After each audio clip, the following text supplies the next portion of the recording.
I've played a lot of slams, both on the Berserker and the Juggernaut. I've probably made at least 20 characters spread between the two, so I know a thing or two about them. And the reason why I want to make this video is to discuss the differences between the Berserker and the Juggernaut, specifically with any slam skill, but in this case, Volcanic Fissure of snaking. I made a graph here. Well, I've yet to make the graph. I'm about to make the graph with you guys right here.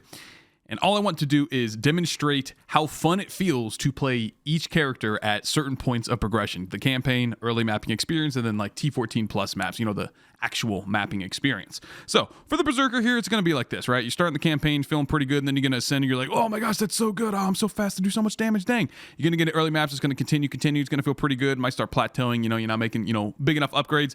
Then as soon as you get to T14 maps, it's pretty much going to go like this. Reason being, you're going to die. You're going to have much more dangerous map mods. The enemies are obviously higher levels. They're going to do way more damage. And you're going to have a lot of degen from Blood Rage and Rite of Ruin, on top of not having a very high physical max hit, and especially not generating endurance charges consistently. These are absolutely massive problems, and you will encounter a dip. It may not be as, drastic as what I'm describing here, but there's going to be a dip nonetheless until you get more currency, upgrade your gear, level up your character a little more.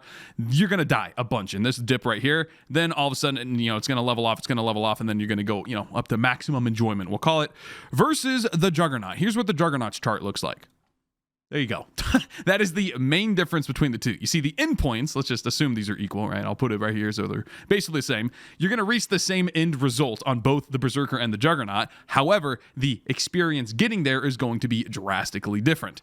The Juggernaut, for all intents and purposes, is just massively quality of life filled, whereas the Berserker is basically just all about dealing damage and doesn't really care about survivability. You're going to figure that out the hard way, again, once you get to right here. So to reinforce this point even further, I've made two path of buildings. The link to both of these is in the description below. Both of them are level 85 in a roughly league start scenario. I'll hover over all of the gear here. It is identical between the two, except for the weapon. I'll get to that in 1 second.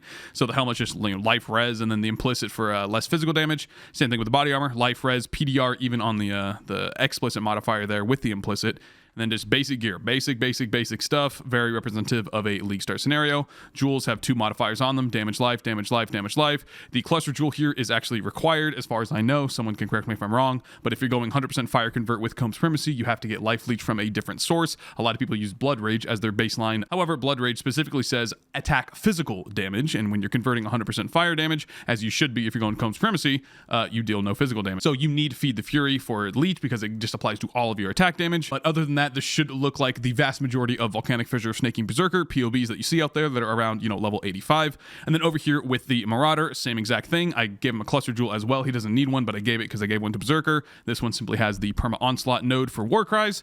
But other than that, it's, standard stuff. This is standard Earth Shatter Juggernaut, and I would say this is pretty much standard Volcanic Fissure of Snaking Berserker. Let's look at the numbers here. So you can see here that the max hit, obviously the Juggernaut is going to be much tankier. It's not quite double, but it's basically, 80-85% tankier than the Berserker. In my experience, the checks out, both the numerical values, and as I've actually played both of these characters quite a bit, that checks out. And then we go down here and look at the DPS. Obviously, Berserker is going to have much higher DPS. However, there's a massive caveat here, the uptime of damage. And this really applies to any path of building out there. You have to consider the uptime. Just because you have high spreadsheet DPS, high POB DPS, doesn't mean the actual DPS reflected when you are physically playing the game is going to be that number.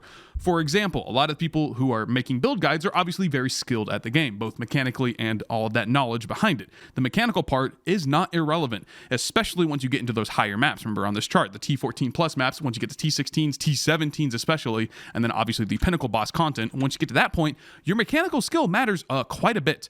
And these guys that are making the guides for you have very good mechanical skill for the most part, right? So what I'm trying to say here is that your full DPS numbers are indicative of your play style. Like, can you actually execute the most efficient DPS route?